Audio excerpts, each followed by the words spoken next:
I know I shouldn't say it, but it simply must be said. Bella, where the hell have you been, Loca?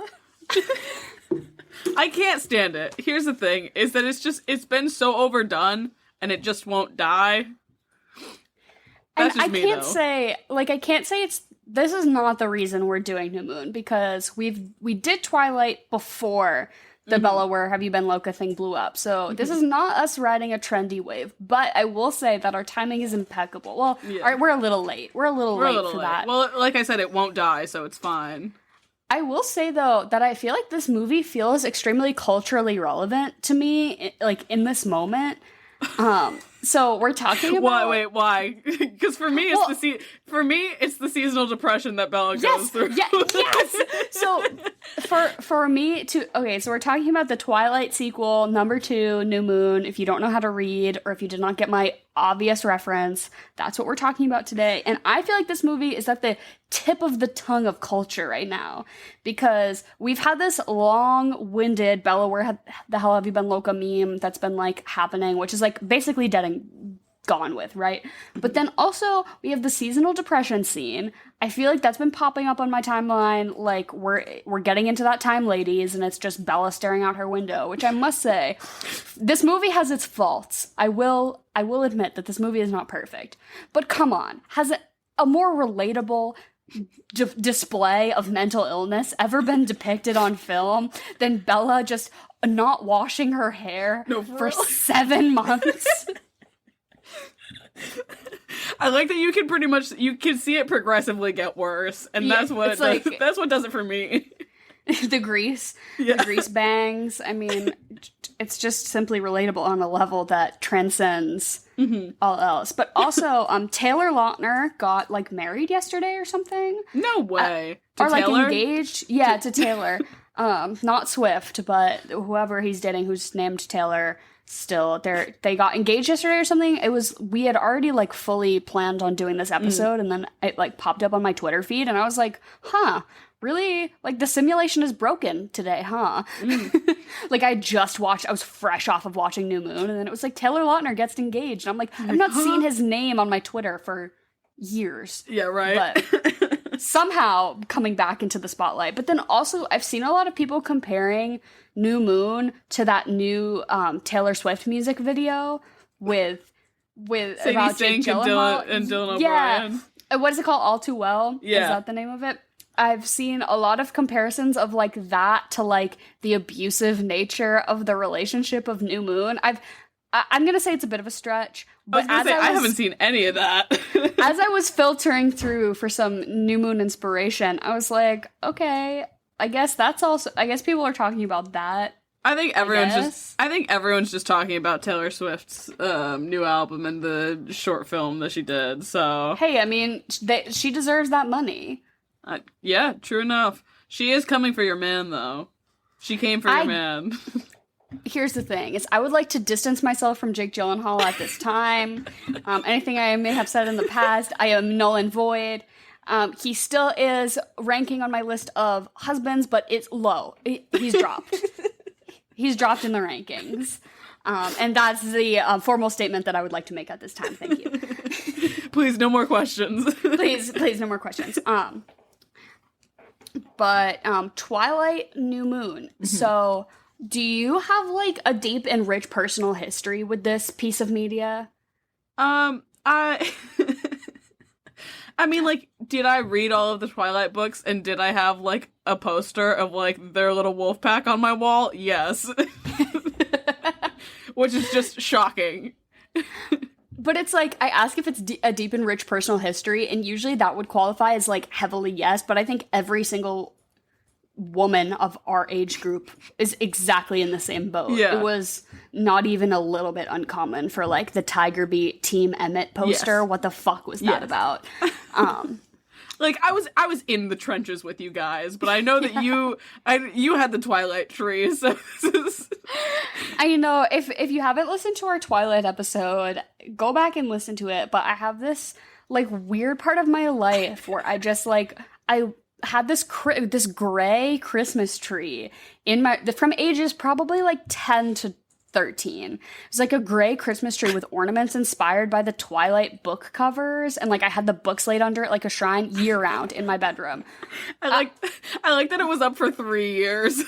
Yeah, right? And everyone would be like, you know, it's August, right? And I'd be like, it's not a Christmas tree, it's a Twilight tree.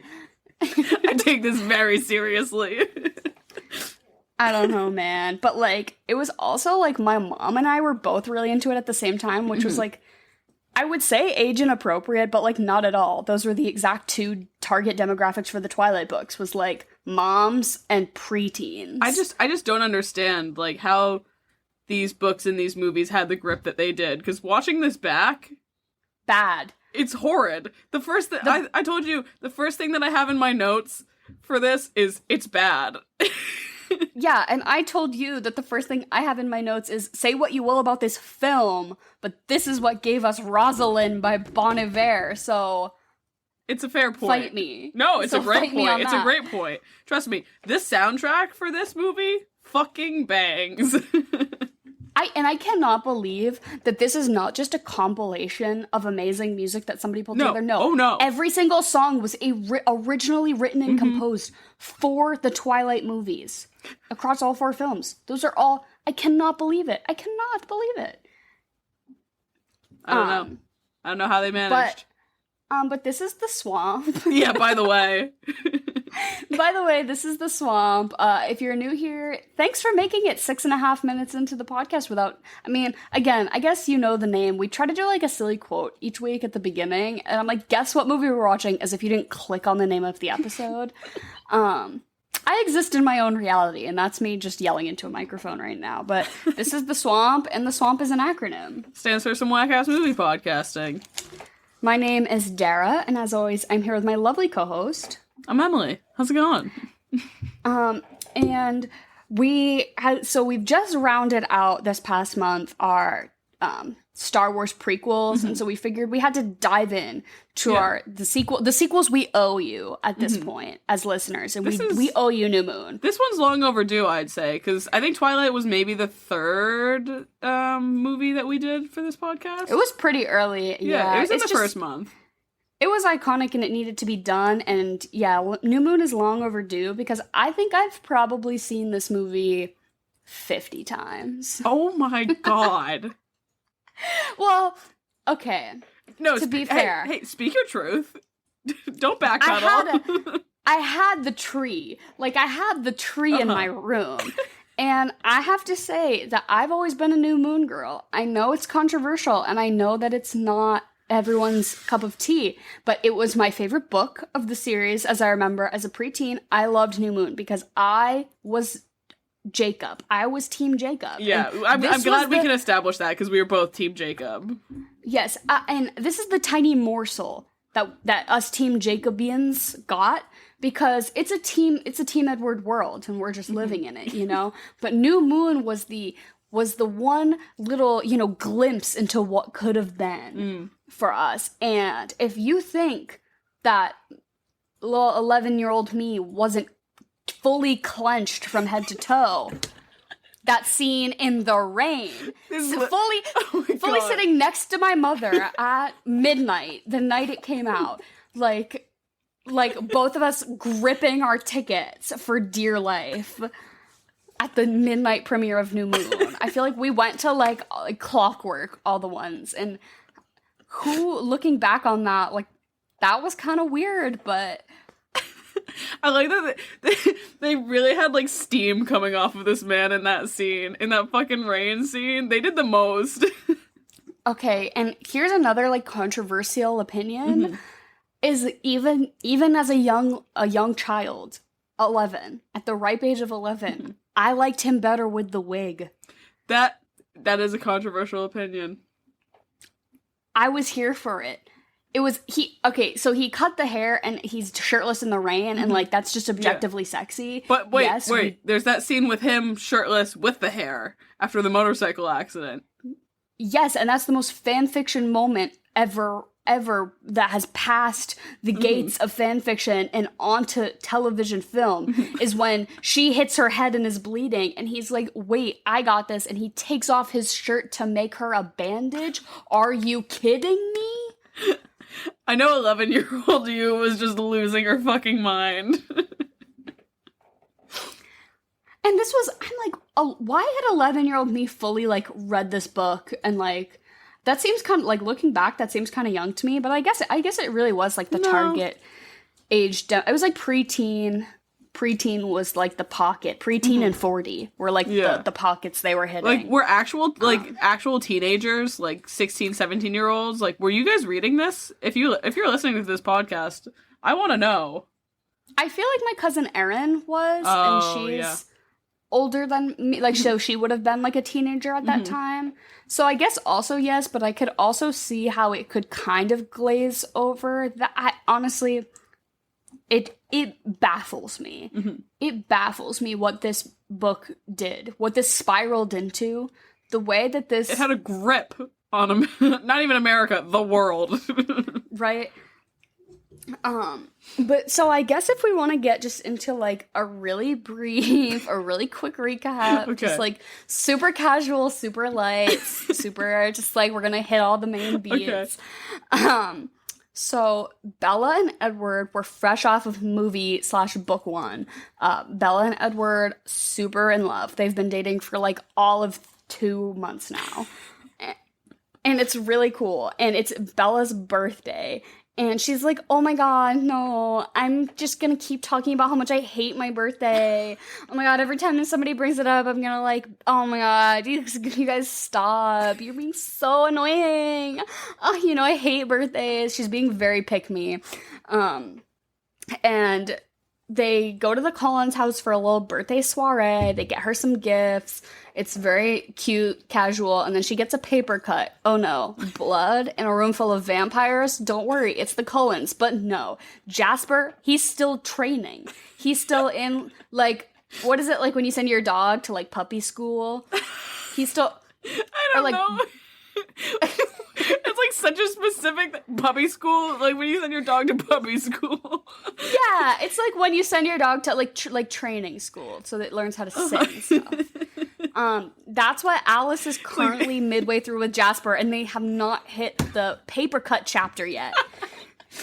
They haven't hit the unwanted blood on sight, but, I mean, we'll dig into it. This has been wrung out to death, but it's just very inconsistent, considering we know for a fact Jasper has been around hefty amounts of blood before.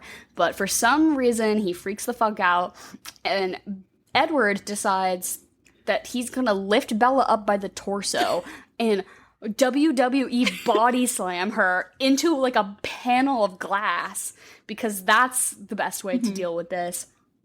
And so, obviously, he's like, oh my god, it's not safe for you. Like, vampires, this is bad. And so then he's like, my family's moving because Carlisle is supposed to be 10 years older than he looks. And she's like, okay, well, great, my bags are already packed. And he's like, no, we're breaking up because I don't want you to come. And she's like, bestie, are you kidding me right now? This is a joke. This is a sick joke, and I'm coming. And she just is not taking this breakup. He's like, he basically has to spell it out for her. He's like, no, I am leaving you. He literally... This is not good. He literally says, I don't want you to come. The delivery of that line, too, I feel it. Uh-huh. I could feel it. Our Pat's really stuck that one. He's coasting for a lot of this movie, but he really stuck that one in the dirt.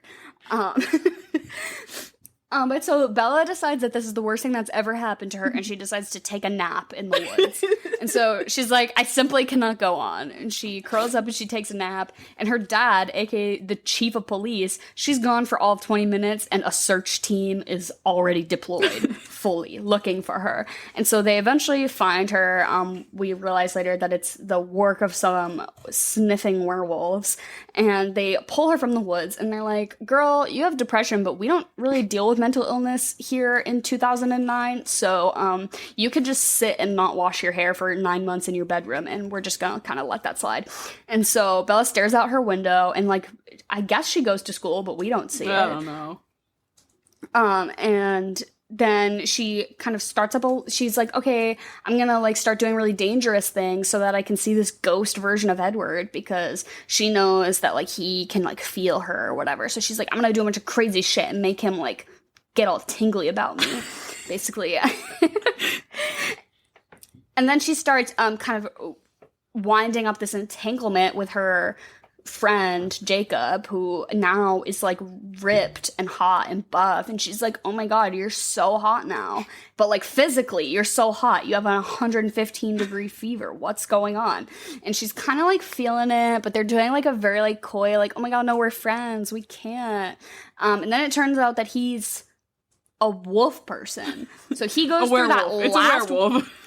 Yeah, he's a werewolf, and he goes through that last leg of puberty where it's like he went from being like 6'1" to being like 6'10" for some reason. Yeah. That crazy growth spurt right at the end. Right, that you hit at like... He's supposed to be 16 in this movie, which is stupid to me. But I guess, I don't know. Taylor Lautner was, I think, 17 or 18. This was like This was like 2 or 3 years after he did Shark Boy and Lava Girl. Yeah, so it's not entirely unreasonable. But so he's a werewolf, and then she's like, oh my god, you're a werewolf, that's crazy. Let's like have a romantic moment in the rain. Let's like have this nice sexually charged moment. But no, I don't like you, because this is not gonna happen. And then all this stuff happens. She realizes he's a werewolf. They bikes, la push. I don't think I'm doing a good job. Alice comes back and is like, Edward thinks you're dead. Oh, because Victoria's back and wants to kill Bella. Yeah. And then Alice comes back and is like, oh my god, everyone thinks you're dead. And she's like, no, I was just cliff jumping because I'm crazy now. and then Edward calls, and then Jacob picks up the phone and he says, I want to talk to Charlie Swan. And he says, I'm sorry, he's arranging a funeral. And so Edward thinks that means that Bella is dead, so he's going to expose his luminescent skin to the tourists of Italy. And he's going to get himself outed as a vampire, so he can get his limbs ripped off, because he doesn't want to live in a world where there isn't a Bella. But then they get in a sports car, they zoom to Italy, Bella saves the day, she runs through this town square, and then it turns out that Edward does want Bella around. He was just trying to be protective over her, and then he says, I will turn you into a vampire on one condition: be my wife. And it ends right there. Hard cut. Ooh. Yeah. So if you've seen New Moon, I'm really sorry that you had to just sit through that. And if you haven't seen New Moon, why the fuck are you listening to this podcast? And if you haven't seen New Moon, I'm sorry that you had to sit through that. But honestly, in the grand scheme of things, this is where we get the Jacob content, because Edward is really Bella's our protagonist, and Edward is like our main love interest. He is her world, yada yada yada, and he's 100% of books 1, 3, 4, movies 1 through 5. But this is the only the oasis. This is the oasis we get away from Edward and his bullshit. And that's kind of why I stand by this movie. Because Edward is exhausting. He's fucking exhausting. Yeah. But I love the drama of it. I like that he's dramatic. I kind of like that he's a bitch. That's true. But, like, Jacob's a bitch in, like, a totally different way. Like, a bitch that I wouldn't want to hang out with. They're both horrible. Bella's horrible. I don't like anyone. I was sitting there thinking about Fuck, Marry, Kill today, and I said, this is going to be one of the worst ones yet. Because... So first of all, like, Bella is supposed to be this blank slate of a character that any young girl can... She's a nothing character. Yeah. That you can either project yourself onto her to a certain extent that makes you feel like you're the main character, or you think to yourself, I'm more interesting than her, and if she can get these two hot guys, so can I. Even though you're 11, you're like, this bitch fucking sucks. That was at least... I was like, she has no discernible personality whatsoever. So you can either choose to accept and embrace her, or you can reject her. And I'm choosing to reject Bella Swan. I reject Bella. Because when Edward fake dumps her, when he's basically like, I have to break up with you for your own safety, so I'm gonna like really play it off like I don't like you anymore. Honestly, in that moment, I was like, yeah, Edward, the first 108 years of your life or whatever must have been straight ass if the most important thing to you now is this, like, nothing personality of a 17-year-old girl you met in high school. Really? Like, I would... Suddenly, this is what turned it around from you, because your life must have been so fucking horrible. I would have also said, I'm gonna kill myself in that case if she's dead. If that's what my life was. Like, Jesus. Right? But when he was like, I'm kind of over this and I want to leave, I was like, yes, this is incredibly understandable. It's like, please go, don't be in high school. Go live in Italy and be a vampire and, like, do whatever the fuck you want. Yeah, Why are they in high school? I trust me, I wish I could tell you. I love that scene. It's like the first scene, one of the first scenes of the movie, where he's literally, they're in, like, class or something like that, and him and Bella are, like, talking, and he's, like, explaining to her, like, what the Volturi are and all that shit. And, what is it? One of the teacher, like, calls him out, and he's like, Mr. Cullen, can you please recite back the last couple of lines of iambic pentameter so we know you were listening? And I'm sitting there, I'm like, even if someone was listening to that, like, if my teacher called on me and said, hey, recite back what was just said, and even if I was paying attention, no fucking chance could I recite it back, even, like, to the slightest bit of accuracy. This man goes, like, recites an entire paragraph of it or some shit like that. Yeah. You know what's not normal? Like, that's not normal. We're supposed to think that that's, like, really sexy, too. It's, like, Robert Pattinson, like, slowly and sultrily reciting back Shakespeare. No, not even a little bit. The heavy-handed Romeo and Juliet metaphor was not even lost on me as a literal child. I was like, this is too much. Like, this movie is doing too much right now. I wish they were reading, like, fucking Catcher in the Rye or something about, like, people who are, like, pretending to be edgy or something. God. They're like, yeah, we're gonna read some, like, deep, like, Russian philosophy. We're gonna read The Metamorphosis. Dude, no, today. Oh my god. They should have had it be, like, what's one that we all read? Like, Tuesdays with Maury, since, like, Bella's sitting there thinking about her, like, impending death one day. And they're fucking reading, what's the one about the kids who all kill each other on Lord of the Flies? They're like, Edward, can you please recite back the last lines of Lord of the Flies? And he's like, Piggy, you dumb fat cunt. I'm 11 and I'm gonna fucking kill you. Or however that book went. No, that was very close. But, like, on top of that, like, one, that's not a normal thing for a normal teenage person to do. But the other thing that really got me is they're in school, like, before, like, I don't know, first period or some shit like that. And Edward and Bella are hanging out with, like, Alice and Jasper in the middle of the hallway. They are just talking about vampire shit. Like, so loud.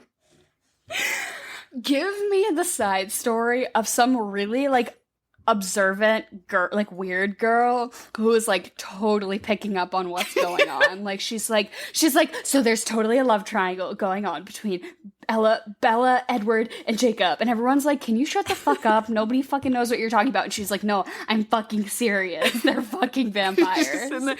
She's like, I heard Bella say something about Jasper having mind control. I don't get it. Like, they're so bad at being vampires. They should have left, like, so long ago. They also just, like, should not be in high school. So I have to say that this concept has been beaten. This dead horse is pounded into the ground. We don't have to talk about it that much. I'm gonna pound this dead horse a little bit more, if you know what I mean. So Jasper, I'm sure we've all gone over personal reflection about Jasper freaking out about this fucking paper cut, because she gets a little paper cut, a little nick on her finger, and one single drop of blood, and suddenly Jasper apeshit. No manners. Rude as hell. And he's like, I'm gonna fucking kill you. And first off, we know that this is just factually improbable, because in the first movie, when Bella is getting her shit rocked by James in the fucking dance studio, there is blood abound. She's fully getting sucked the life out of her by him. She's has a broken leg, there's shattered glass everywhere, and Jasper's fully there saving the day in control. He doesn't even do a double take. So that makes no sense. That suddenly I mean, maybe he was just like in the zone or something. I'm gonna suspend my disbelief for a second and say that he was really in the zone in that moment, and that he just happened to not be in the zone during Bella's birthday party, and that one drop of blood really fucked his shit up. But I just have to say he goes to public school. Periods. If you're going to a public school where your senior class is, 300 people, so let's say half of them are girls, 150 girls, on any given week, there have to be, 20 of them on their period? The girls' bathroom... A nightmare. Stench. There's no way, Jasper, a single drop from Bella's finger is gonna cause you to drop all of your personal morals, and yet you attend a public high school every day? Something just doesn't add up here. Unless they're cut scenes of Jasper just sucking on some used tampons in the girls' bathroom. But I'm sorry, it had to be said. Like, you make a fair point, it's just a gross point. I just don't get it. I just don't get it. But also, can we talk about Edward's response of like, oh, Bella, you have a paper cut. Let me, like, fully throw you into a wall of glass. So the movie starts out with Bella feeling really self-conscious about her age because it's her 18th birthday. She's a senior in high school. I hate this plot line. Because Edward is, like, quote unquote biologically 17, even though he's like 109 or whatever. She's like, I'm technically a year older than you, which means if we're going to be together forever, I'm like technically older than you, which makes me feel weird. Right? So dumb. So dumb. Because first of all, like, no. Bestie. Just no. Like, but, okay, the power of being, like, 57 and just having hot 20-year-old Rob Pattinson as your, like, husband, unmatched MILF energy. I would be like, absolutely, don't fucking turn me. I want to be old and crusty, and I want my hot man candy on my arm, my vampire, unaging husband. Yes, Bella, I do not know what all the fuss is about. Here's my thing. I'd say, okay, you don't get to change me until my tits start to sag. Then you have to change me. Also, Bella's 18, and you, again, I'm saying that last wave of puberty hits like 1920. You've still got room to grow, girl. Your hips, your birthing hips. Hey, they needed to come in handy later. Yeah, the titties, room to expand. I'm just saying, you're not done filling in your body yet until you're like, what, your brain doesn't stop developing until you're 25 or something? Bella, you want to be an underdeveloped fucking child forever? Disgusting. Listen, with the way she acts, she definitely needs that next couple of years. Yeah, right?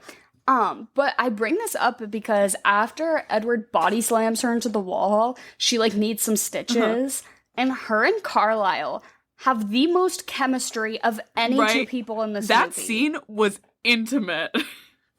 Charged of him doing at-home stitches on her arm, and I don't even know what the fuck they're talking about. Probably just vampire shit. Because I couldn't even pay attention to the dialogue because the sustained eye contact... The light touches, oh my god. I'm like, where is this chemistry with literally any people who are supposed to be couples? Nothing. There's nothing. And I'm like, girl, you think you're too young? Age up to be with Carlisle and then boot Esme out of the picture. Just enter into their throuple. It's fine. I mean, it might be a little awkward for... Edward can fuck off. Edward can just fuck off. He obviously has no problem doing so. Edward can go expose himself to the tourists of Italy and get his limbs ripped off by the Volturi.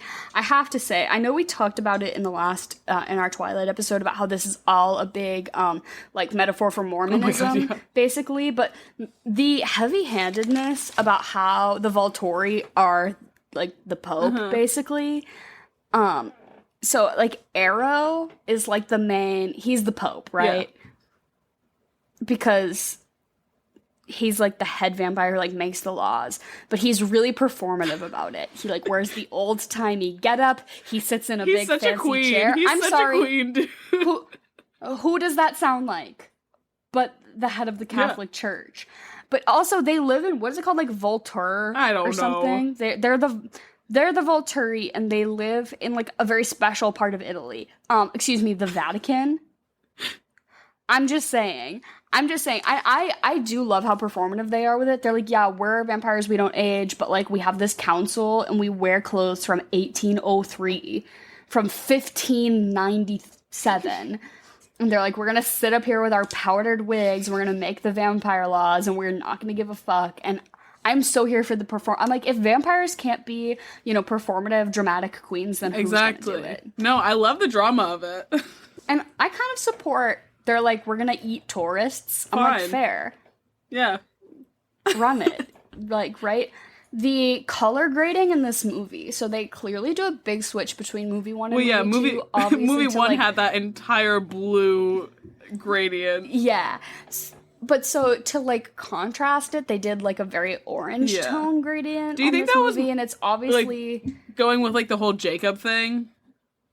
Yes, yeah. So obviously movie 1's about Edward, and it's very cold and dark and blue, and then movie 2's about Jacob, so it's very warm and light. But the way they tried to contrast it with the makeup they put on literally just Edward. None of the other I guess the Volturi.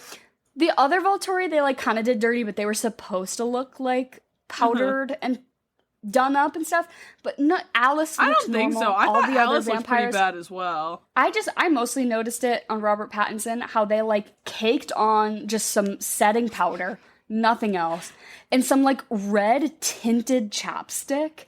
It was the tinted chapstick for me. It was like 3 shades too light foundation powder, and then just tinted chapstick. And they're like, this is gonna offset the really warm color grading we're doing to this film. Horrible. Drop the makeup routine, and drop it as in do not continue. To this day, Robert Pattinson still has that foundation ingrained in his skin. Yeah. Just built into the structure of his face now. That's just one thing I could not get over this movie. I was watching it and I was like, can they please not put makeup on this boy? Any of these, all the vampires, they looked horrid. I will say though, one person that looked great in at least one scene that really stuck out was Alice driving that fucking sports car through Italy. Oh my god. The headscarf and the red driving gloves. Oh my god. That's why I say in that moment, her skin tone to me was the same as Bella's, right? I mean, it just was, I was like, they're not putting this dastardly makeup on Alice. She looks fucking fierce. Whereas they were just, I don't know. They were just doing too much with Edward, I think. It was just to like upset Robert Pattinson. Right? I mean, they did contour his abs on for that one shirtless scene. They're like, this is not going to make the teenage girl swoon, so we're gonna have to try to work with whatever's going on. You see Taylor here. over there? That's what we wanted from you, and you did not show up with that. And I know he could not have given less of a shit. They just drew on a 6-pack, and they're like, fine. Good enough. It's like washable marker with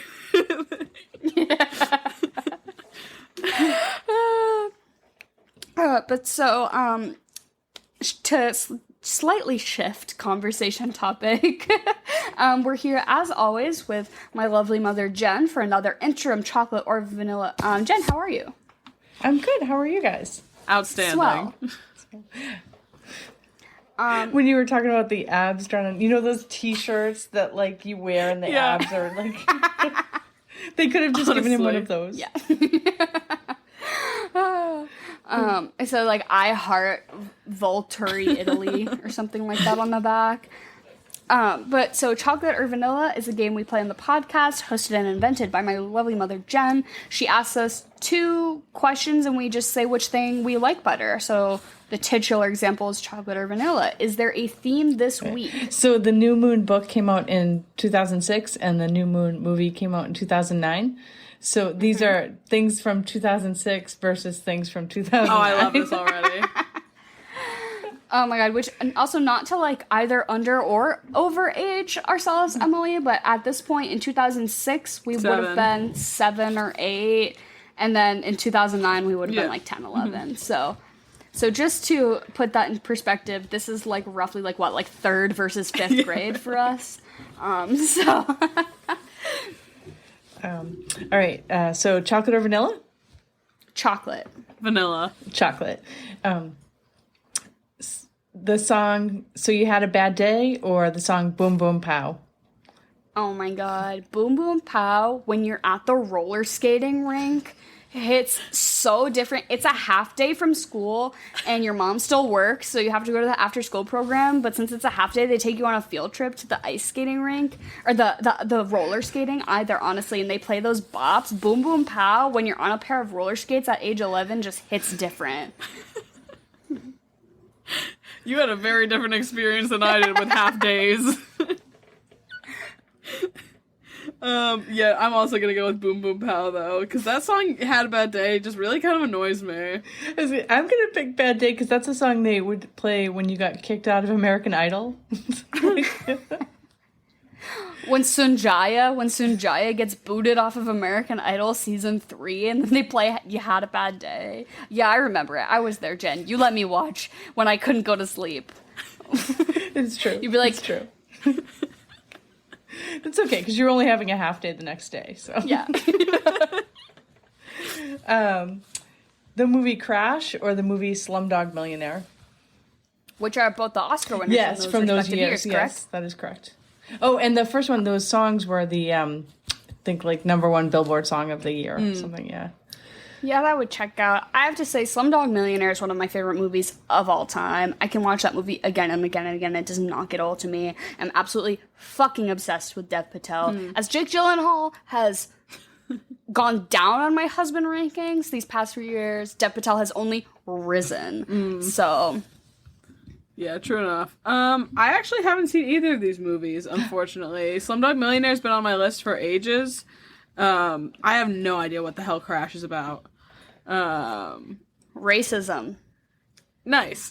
And Sandra Bullock and Don Cheadle and a crime and also It's one of love? those, like,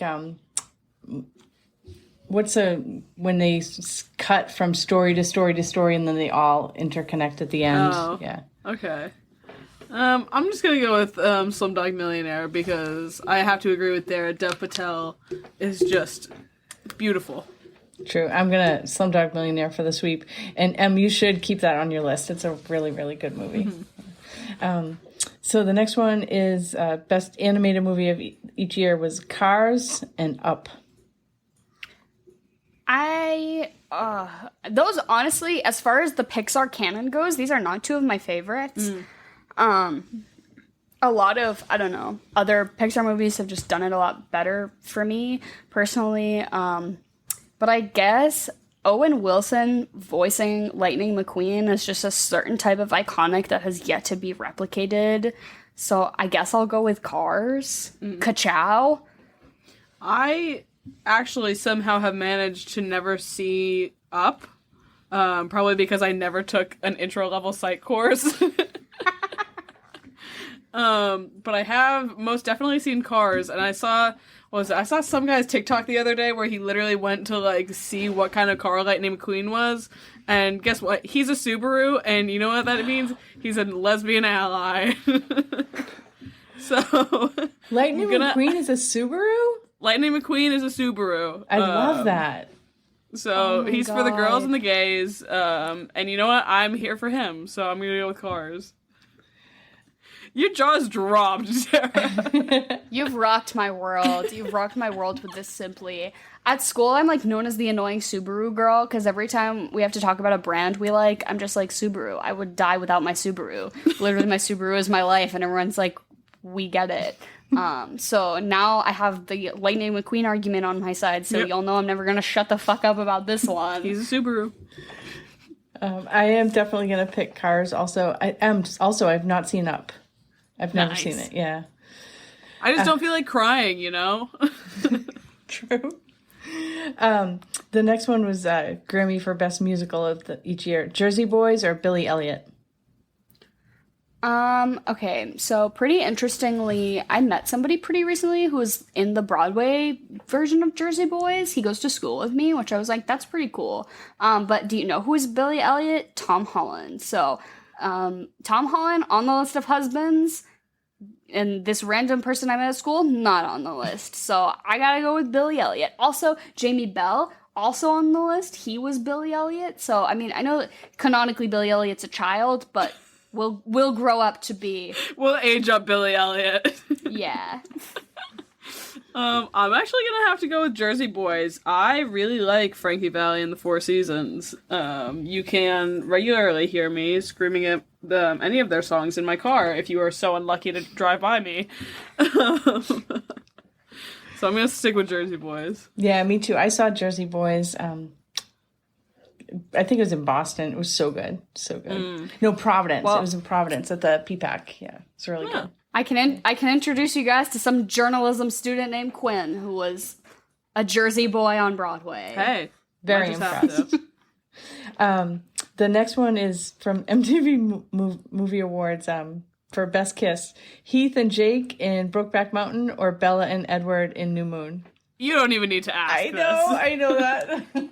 Okay, we haven't touched on this quite yet in the pod, but I have to say that the way Edward and Bella kiss in New Moon is as if they are both passing a kidney stone at the same time.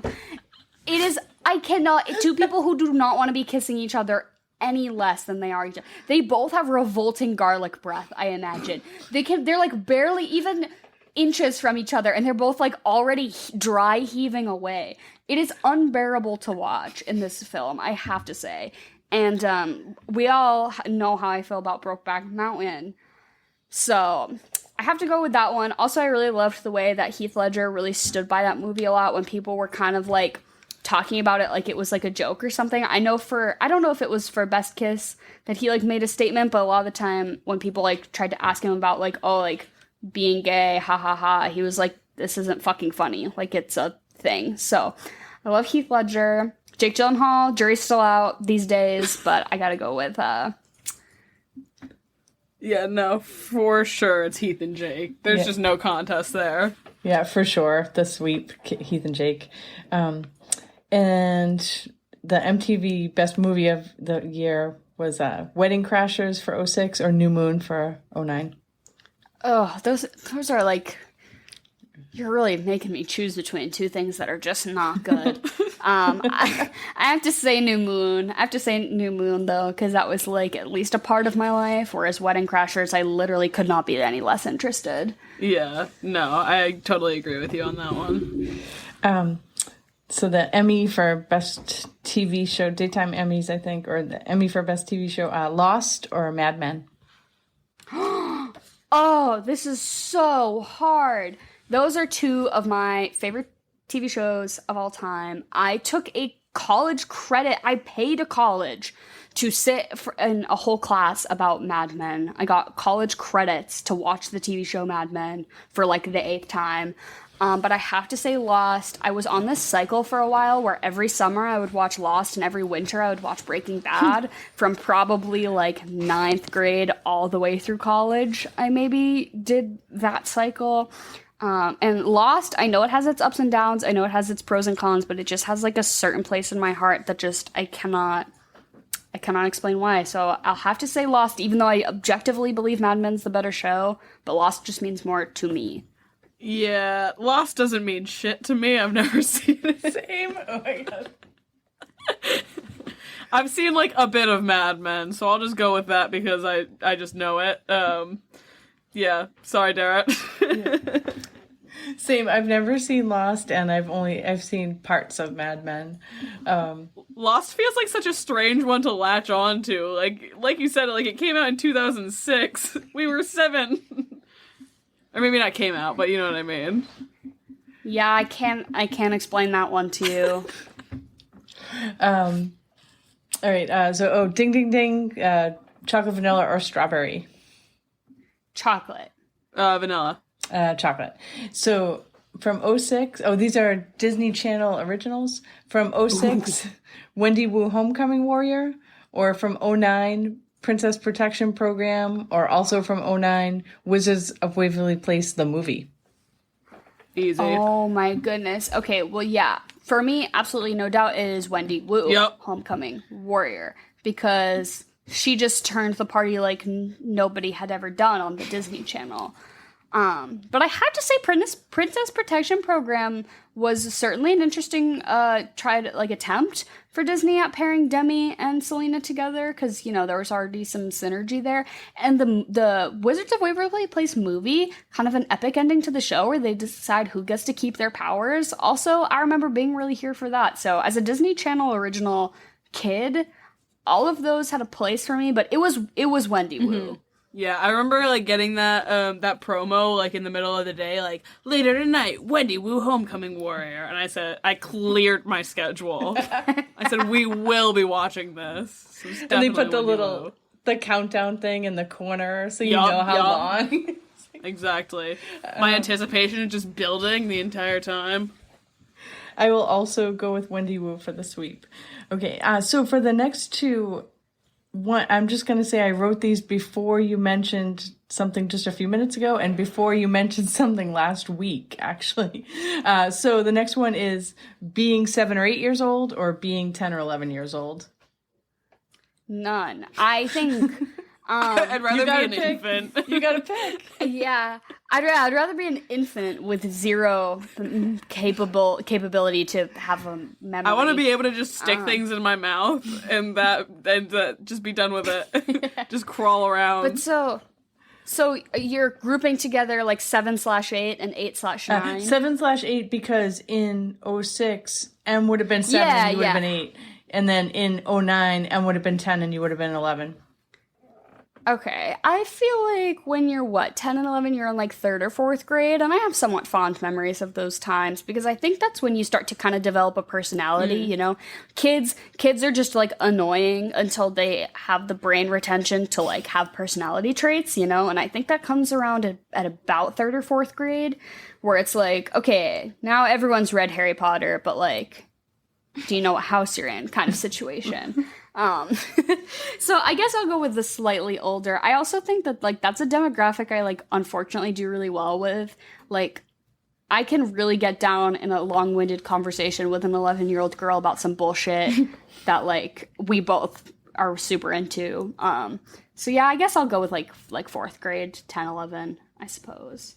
All kids suck though, including myself when I was a kid. I'm sorry, Jen. Yeah, you're talking about like how like around that time is when you develop a personality. I would be fine with going back to when I had nothing, just a clean blank slate. I wasn't annoying. I didn't have an opportunity to be annoying yet. So I don't know. I have like zero memory of this either of these periods of my life. But yeah, I guess I'll go for 7 and 8. Just because why not? Also, I feel like, was it 10 and 11 is when I start to, like, experience, like, a stressful situation. Whereas, like, 7 and 8, I've never once been stressed in my life. That's where the personality comes from. The stress. I will pick 10 or 11. So the next three are shows that came in 06 versus shows that came out in 09. And the first one is Wonder Pets or Cake Boss. I wrote this before you guys talked about Wonder Pets last episode. Yeah, before Dara talked all kinds of shit about Wonder Pets. I was not talking shit. I was simply acknowledging the fact that guy won his EGOT for writing the music for Wonder Pets, which I think is just hilarious. It's literally Wonder Pets, we're on our way. Like, it's 6 notes. What? But I have to say Cake Boss because I just love the drama, the ups and downs, the tomfoolery of, the Cake Boss himself. He's had, like, multiple DUIs. I love seeing him in the tabloids, in the headlines. What is Buddy up to these days? It's gotta be, and the Cake Boss did, like, a spin-off competition series that I've always really been into, like, the cooking shows and the baking shows. Competition baking shows definitely are my jam, so I guess I'll go with Cake Boss. Yeah, it's Cake Boss for sure. The cultural impact that show had, outstanding. Same. I'm gonna go Cake Boss. Dexter or Glee? Oh, you know it's going to be a sweep across the board in this group for Glee, because who is Dexter? I don't give a shit. Glee was a cultural. Again, say what you will about New Moon, but it's what gave us Rosalind by Bon Iver. Say what you will about Glee, but it's what gave us Bohemian Rhapsody synced to the tunes of Quinn's birthing screams. I'm sorry, what other TV program was brave enough? It's so funny. I was having like a conversation like maybe like 2 weeks ago or something like that, and people were like, "Yeah, I've never seen Glee before. I don't know like anything about it. Never seen an episode. Like is that a red flag if someone's seen Glee or whatever?" And I'm sitting there, I'm like, I am a walking red flag. Red flag if you haven't. I kept my mouth shut. I was like, "Oh yeah, no, definitely haven't watched like 4 seasons of it. No, Poopy." Definitely not definitely not binging and the spin-off competition series. Definitely none of that. Definitely not binging it before it goes off of Netflix this month. Yes, I was gonna. Since you told me that, I've been watching it nonstop. Like that's like the show that like when I'm like a little too drunk and like going to bed, like I put on Glee and like fall asleep. Refocus. Exactly. I'm 14 again. Refocus. I like recalibrate my brain and I'm like, I gotta put on Glee. So yeah, Jen, you don't even need to answer. We know it's Glee. Obviously, Glee for the sweep. Last one is diners, drive-ins, and dives, or Community. Oh my god. You said diners, drive-ins, and dives, and I'm like, there's no way she says a show that I choose over that because it's essentially the greatest work of television ever created, but I love Community. As far as if you haven't seen Community and you like The Office, Parks and Rec, any of those like sitcom-y kind of cult following shows, you have to go watch Community. You think The Office is funny until you've seen Community, and then you realize that The Office ain't fucking shit.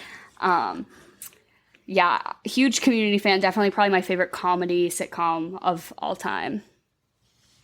I've only seen like bits and pieces of Community just because like my roommate watches it, and I enjoy it from what I've seen, but I've never actually fully sat down with it. But I have sat down with my father and watched Diners, Drive-ins, and Dives on multiple occasions. It's always a good time, so I'm gonna have to go with Diners. It is just a unifying show. Exactly. Any group of people can just... I'm saying this as I'm staring into the eyes of a Guy Fieri Funko Pop that's sitting on top of my mantle. Somebody recently in an academic context asked me what my dream job was. And I was like, yeah, you know that show Diners, Drive-Ins, and Dives? I would love to do something like that, but like strictly booze. Like, you know, like weird bars. And they were like, huh, really interesting. Why did we let you into this school? I'm gonna pick Triple D, yeah. And I have also not watched Community, even though I know Dara pushes it, but I will definitely watch it sometime. It's kind of an acquired taste. Also, if anybody out there is Rick and Morty fans, I'm not personally, but it's the same writer. That's kind of like what he graduated on to do, which I know is super popular. So if you're a Rick and Morty fan and you haven't seen Community, definitely go watch Community. But as always, Jen, thank you so much for being on the podcast. Thank you for being such a gracious and lovely host and making me reminisce about a time when I was less depressed than I am now, I guess. Is that too much to say? I don't know. I mean, being 11's not great either, so say la vie. All right, I will definitely see you guys soon. I love you. Have a great week. Yeah. Bye, Jen. Bye. Can I talk about one? That was all good. right, can I dive back in and talk about one thing that I really hate about this movie? Yeah, please do. Kristen Stewart does so much screaming in this movie, and it is just so unnerving. I hate her scream so much. So my pet peeve is just within the whole story structure of this movie is that Charlie has never heard of a therapist. Charlie has never heard of He's a cop, getting Dara. mental What do you health help. think? I know. I guess that's me putting too much faith in him. But he literally finds her, like, sleeping in the woods, and then she doesn't leave her room for 6 months. And then she's screaming again, like she's, like, her appendix is bursting. Her appendix is bursting, and she's screaming for her life. And he's like, such a bummer you got dumped, huh? Like, what? Honestly, in today's day and age, a girl gets dumped and is found sleeping in the woods like that, hospitalized, institutionalized, like that. Those little rubber socks on her feet within seconds. Bella, I do not understand how she escaped that one, because... You think they have a mental hospital in Forks? Right? It's yeah, just because they don't guess. have any resources. That's the only thing. I know, right? But yeah, she's screaming like that, and I'm like, dude, you're not worried that she's, like, busting an essential organ or something? She literally sounds like she's having her leg cut off. Or like, You're right. oh my god. Or like, what is it? In the scene where like Edward's doing like that whole like vampire fight with a Volturi and all that shit, she does this big scream like they're about to kill Edward. She does this big scream and her arms are everywhere. They're just all over. Take a minute, pause this, and go look at like that scene online, and someone tell me what the fuck Kristen Stewart thought she was doing, because I would like to know. Another, I completely missed earlier, this movie being culturally relevant. I guess just any Twilight. Spencer. Yes. Is just recently gracing our lives. I haven't seen it yet, but I'm super fucking pumped to. So Kristen Stewart as Princess Diana and Spencer, and then I know we're getting our Pats as Batman later this year too. So those are two, like, good to revisit the classics, you know, before appreciating the new media we have. Because let's only hope that her performance in Spencer is more restrained. She's got Oscar buzz I suppose. already. I know. We'll have to see. I kind of want to see like unhinged Diana Spencer though. True. I completely agree though, especially that scene with the Volturi when like Jane is fucking Edward's shit up and then she can't fuck Bella's shit up, and then they're like, we're gonna kill Edward, and she's like, kill me instead. I'm like, bitch, he literally just abandoned you for 6 months and put you through the worst depression of your life, and you're just like, okay, yeah, I'll die for you on the spot. No. Absolutely not. That is a lesson. That's like a lesson young girls should all take away. 11-year-old me was like, I wouldn't have done it. She said, I'm smarter than this. Absolutely not. She said, I'd go back to the hot werewolf back home. Exactly. I just cannot get over the way that, like, Bella, like, visually eye fucks Jacob every time he's on the screen. So the very first scene of the movie, like, Edward walks up, and then they're, like, having their couple moment. And then Jacob walks up to give Bella a birthday present, and she says, hey, biceps. If I was Edward, if I was skinny little vampire Edward in that moment, and Bella turns to Jacob and says, oh, hey, biceps, I would just kill myself. I would just kill myself in that moment. There's that scene at the end, too, where she literally looks him dead in the eye in front of Edward and says, I love you. Right? But then she says, don't make me choose because I'm going to choose him. And I'm like, girl, you don't have to say it. Yeah, I think it's implied. Do you think, do you think that Edward physically can't change his body now since he's a vampire? And so now he's just stuck as, like, scrawny and sickly like he was with the Spanish flu? Right? I mean, he has to be able, because he looks worse. Like, he looks, when he's all depressed about Bella and we see him, like, shirtless and about to risk it all, he looks Is he not eating like her? But, is that what's going on? Like, are they just both having their depression phases? I guess, yeah, but I guess if you're a vampire, if you're unable to, like, gain or lose weight, that's pretty, like, that's kind of lit. I mean, I guess. Not if you die when you have literally a flesh-eating bacteria, but not that that's what the Spanish flu is. But I have to credit, I'm sure anybody who knows Twilight and is on TikTok knows Twilight Talk. She's this woman who like kind of worked on the set of Twilight, I think, and she just has like the most amazing like insider fun facts. It's Twilight TALK Twilight Talk on TikTok. If you haven't, like, literally, I think what really blew up was she made this kind of timeline that said basically when Edward and Bella meet, then Edward goes away for a hot minute to like recalibrate himself because that's how obsessed he is with Bella, and then he comes back and then they get together and they date for like 3 months, and then in this movie he leaves for 7 months, then he comes back and they immediately get engaged because the whole Twilight Saga takes place over 2 years, and in this movie he's gone for 7 months of it. So I think she really notably pointed out like this really strange timeline of it all, and I do have to credit her for like a lot of my fun facts throughout this movie because I definitely was binging some of her TikToks before this, but it's literally fucking crazy. And then at the end of this movie, she's like, change me forever, I want to be with you forever, I literally want to be a vampire, it's the only thing I want. And he's like, that's kind of a lot to ask, but like we'll vote. And then the family votes and they vote yes, which is like what the literal the only real one out there is Rosalie. Or no, wait. Yeah, and she's like, no, but he's basically agrees to turn her, and then he's like, but you have to marry me, and she looks stunned, and then it's hard cut to black, which honestly is a choice that I really liked. Yeah. I love how this movie ends. Personally, it just really does it for me. I think one of the things that I don't like about this movie is that it felt like it was a lot of just building. You know what I mean? Because I think I said this to you, like, I can't remember. And not to say that I remember anything from Eclipse, because I don't have a fucking clue what the plot is there. But, like, going into this, I was like, okay, I know, like, the big thing, like, Edward goes away, the whole wolf plot gets revealed, she goes and runs through Italy. That's it. That's the only thing I could have told you about this movie beforehand. That's literally a better recap than I did earlier this podcast. Is what you just said. Some wolf shit, she runs through Italy, done. That's all you need to know.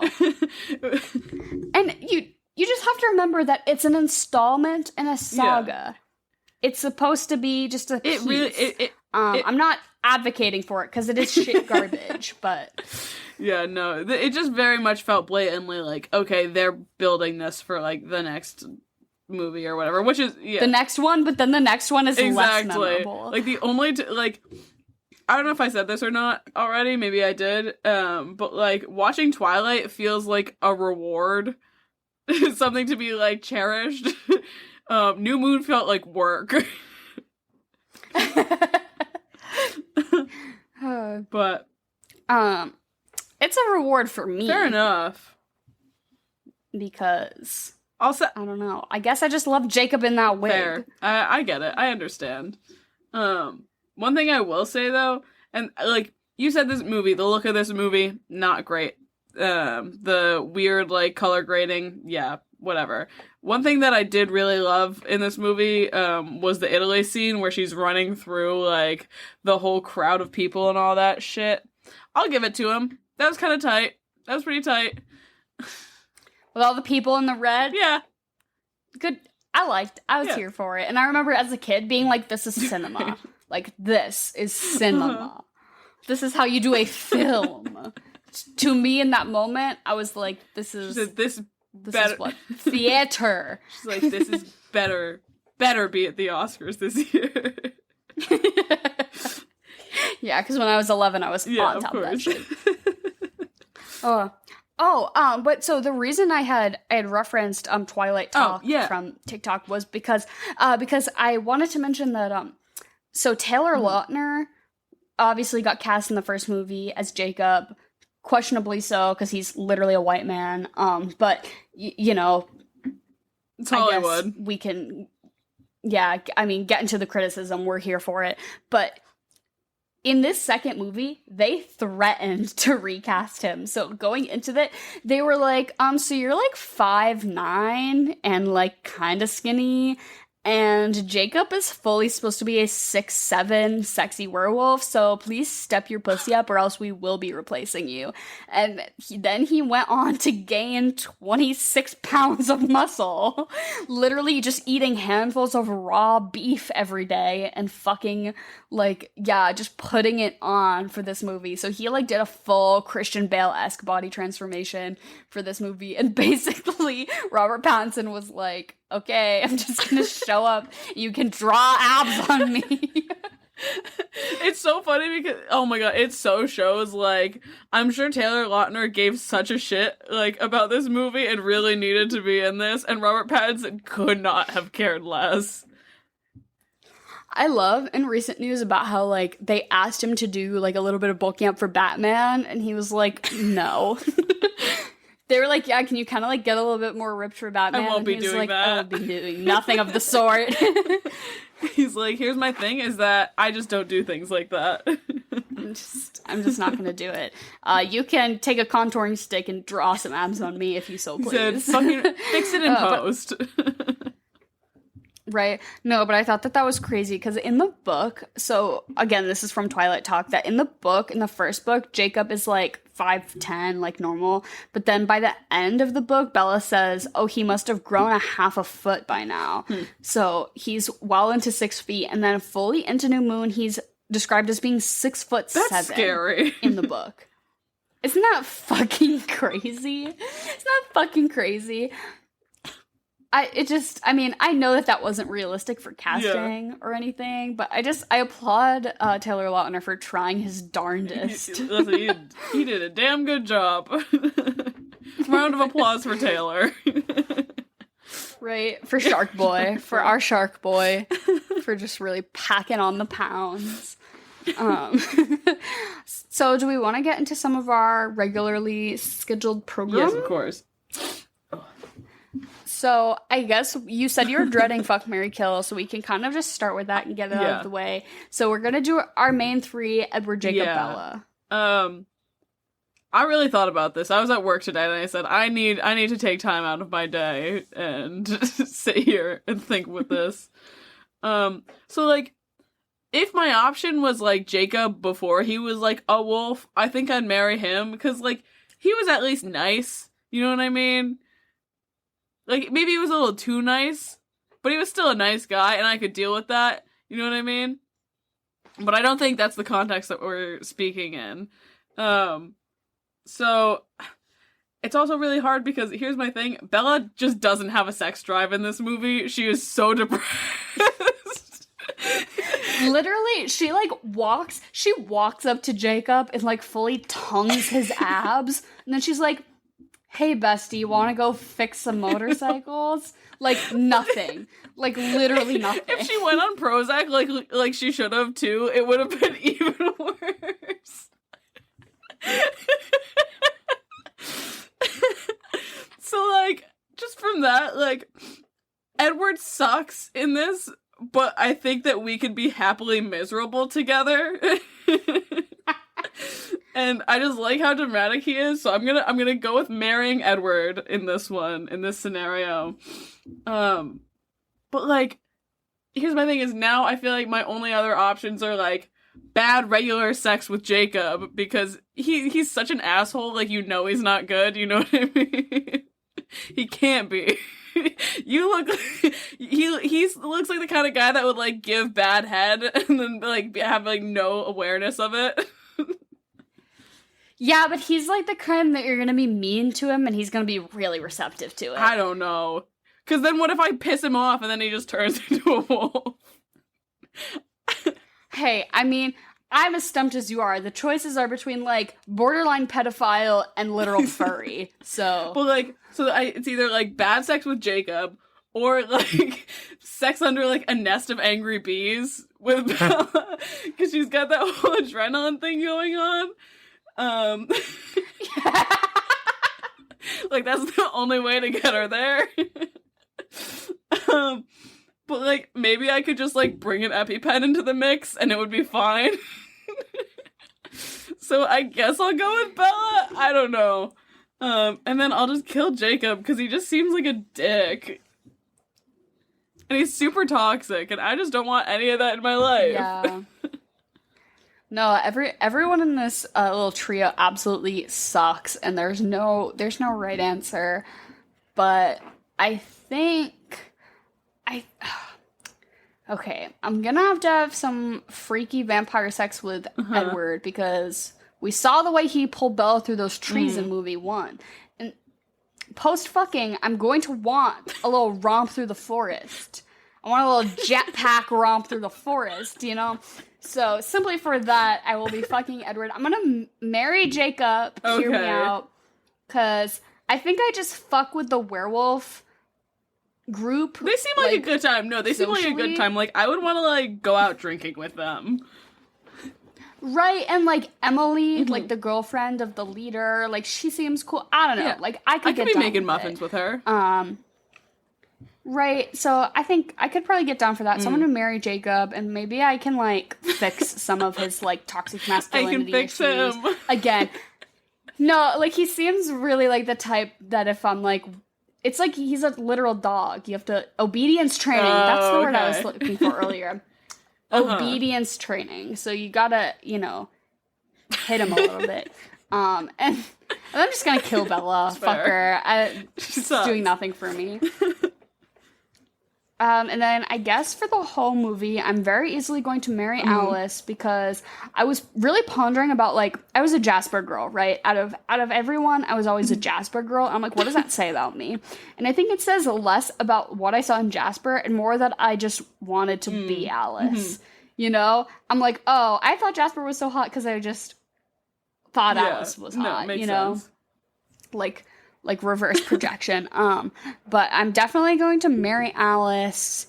I'm going to fuck Charlie, and I'm going to kill Edward. Interesting. He does suck. Alright. Also, he wants it. Yeah, he literally wants honestly, it. You're doing you're doing him a real solid.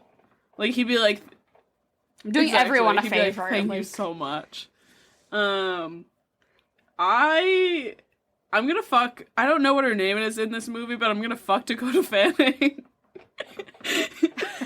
yeah, Jane. That's it, Jane. Okay, Pain Kank, I see you. Shit. She's scary, and you know what? That's fun. Like, I've kept it in mind, like, she'll probably kill me afterwards, but you know what? I'm fine. I made peace with that. It's alright. That's like if I'm in a situation like Edward's, where I'm just like, alright, I'm over it. Fuck it, yeah. I'm gonna definitely marry Rosalie, though, because, just like her, I fucking hate Bella, in this movie, and I feel like we could really have a blossoming relationship over that fact alone. I think we'd get along great. And then I'm gonna kill Jasper, because he should have died in that Civil War, as a Confederate. And I just don't think he's good enough for Alice. You're completely right. Here, I'll kill him so that you can marry her. Thank you. I appreciate the gesture. I was reflecting pretty recently about how, like, in the same way that you kind of realize when you're older that Felicity, the American girl, her dad was a loyalist in the Revolutionary War. I don't really recall, like, processing that fully as a child, but, like, looking back, I'm like, yeah, I had the daughter of a loyalist as a doll in my house. Like, that's fucking weird. It's that same way when you're, like, a little bit, again, you're 11, you read Twilight, and you're like, okay, I'm just gonna gloss over this character detail, but you're like, no, he fully was a Confederate. So, okay, Robert E. Lee, motherfucker. Like, what the hell was going on there? It never, the one thing that I hate the most, it never, it always sticks out, is, like, the whole thing is, like, Jasper's the youngest one in the whole pack or whatever, but he was, like, turned, like, during the Civil War or something like that, and Edward's supposed to be the oldest, and he's got turned, like, during the Spanish flu or something like that, which it just doesn't add up. Yeah. Well, the Spanish flu was what, 1820s, and then the Civil War was I'm exposing how I'm an 1890s, idiot right so- now. Why do I think the Spanish flu was a lot later? That could have. I on. mean, no. I think there was another big. What there am I was thinking another of? big What am I flu thinking breakout in of? the 19. In Yeah, like that's what the I'm early thinking of. 1900s.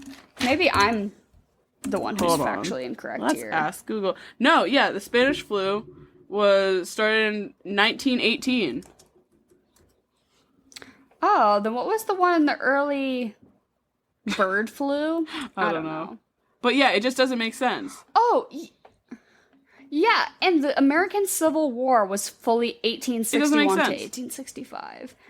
So, yeah, Stephanie Meyer, these numbers are not fucking adding up. Did her publisher But- just not catch that? Did not read, yeah. Was this book unedited, fully raw and unedited?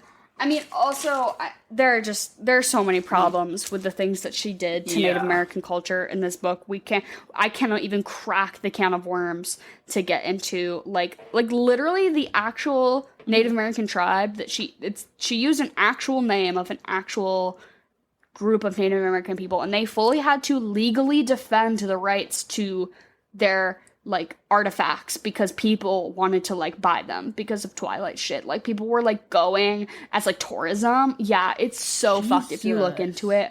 Like the amount of public statements they had to release regarding like, this is what Twilight said about us. That's like not true. Like you cannot find like wolf related artifacts about our people because that's just like not like Stephanie Meyer really took a lot of liberties. Like it, I don't know. It's super fucked up, and if you want to look into it, there's a lot of, I don't know, Twilight's really questionable.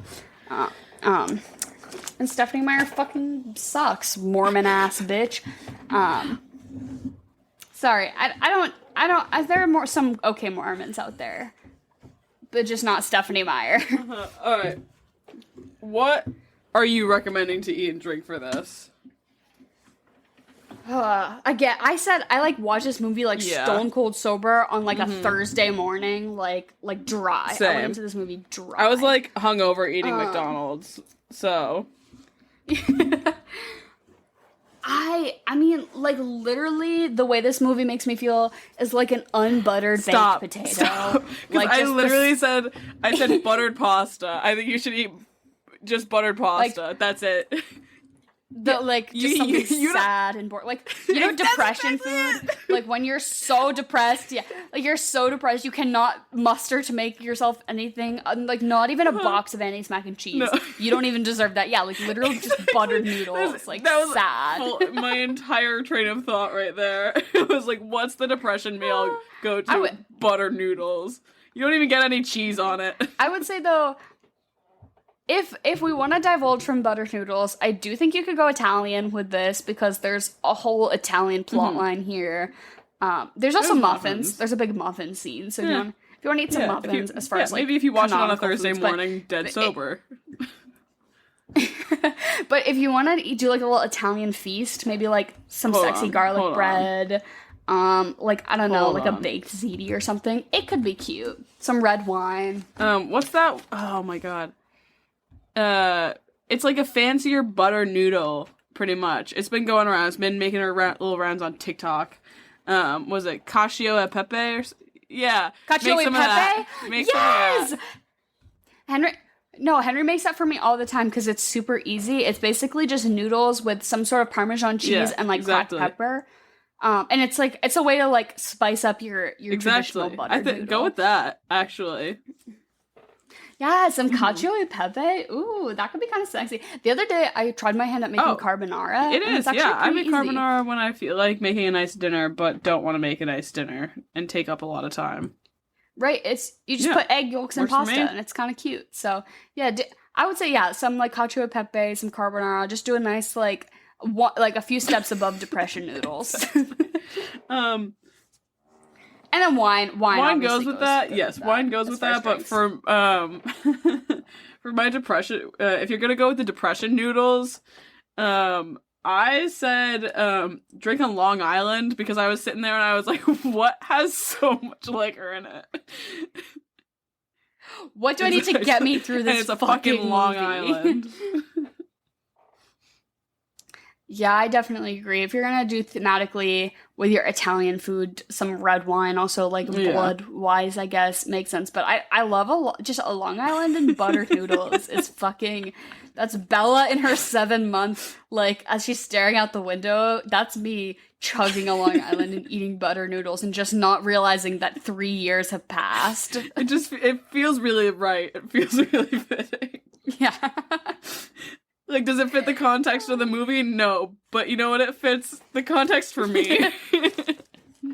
That's how I'm feeling.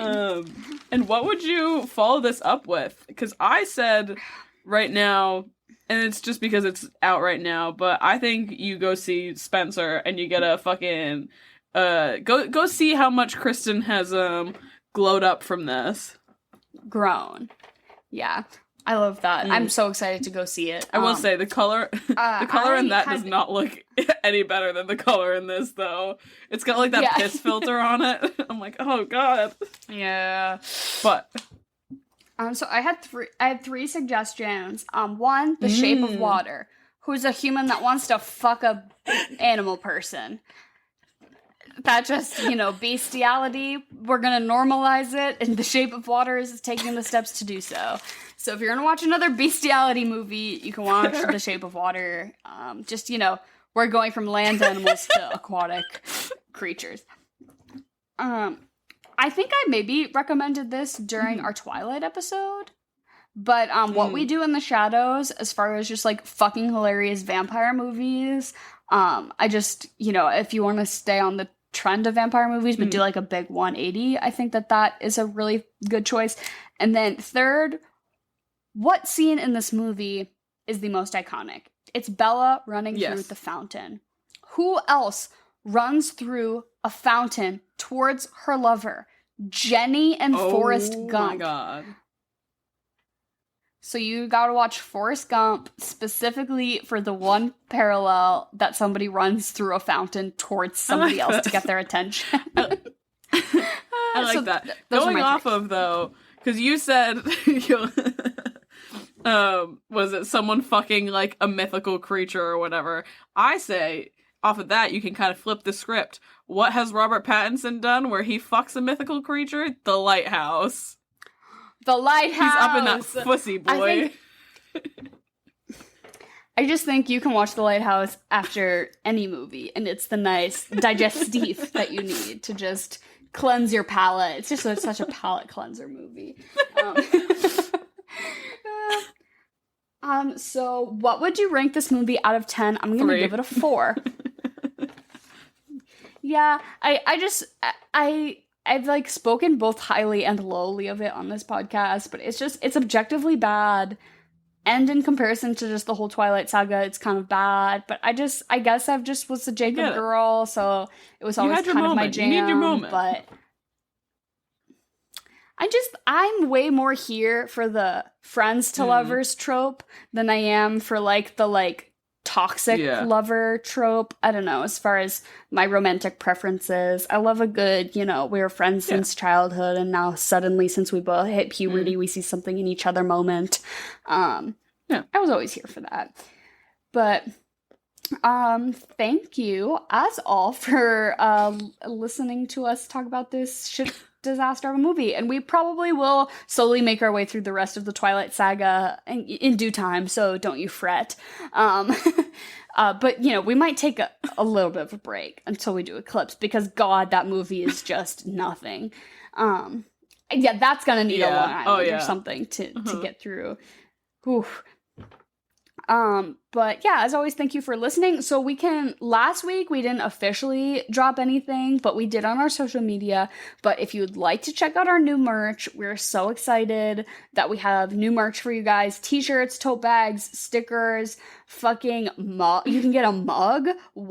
Just in time for the holidays. If you happen to have a friend who listens to the Swamp and you get them a Swamp mug, what a niche and quirky gift that would be. Buy your loved one a tote bag.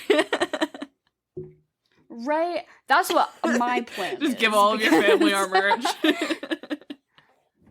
Right? They're so sick of it, but But yes, that's what they will all be receiving for this holiday season. So it'll be in the description below, as well as it's just on our website. It's just straight up on Etsy. It's the Swamp Podcast if you go search for it. But the link will be in the description below as well. And thank you to everyone already so far who's bought merch. It's crazy. It's been probably like our most successful drop, I guess you would say. Yet we have some pretty fun designs. And also, if you have any suggestions for stuff you'd like to see on our merch, we can whip up Let us know. shit pretty quickly. So if you're like, if you don't make a New Moon Edward versus Jacob t-shirt this very second, I'm gonna die. Like, I would be Fair. like, okay, that's really a choice for you, but I guess I'll do it. Yeah, Like, bully for us you, I into will. making merch.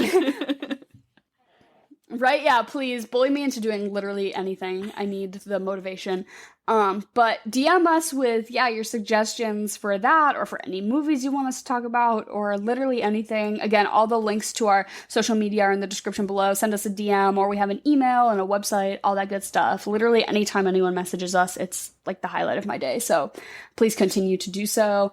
And do we have any final statements? I don't know. Thank you for listening. Go off into the world and don't choose Edward or Jacob. You need to choose yourself, because Bella, you are screaming bloody murder in the nighttime, and I think you need to go get your appendix checked out. Is all I have to say.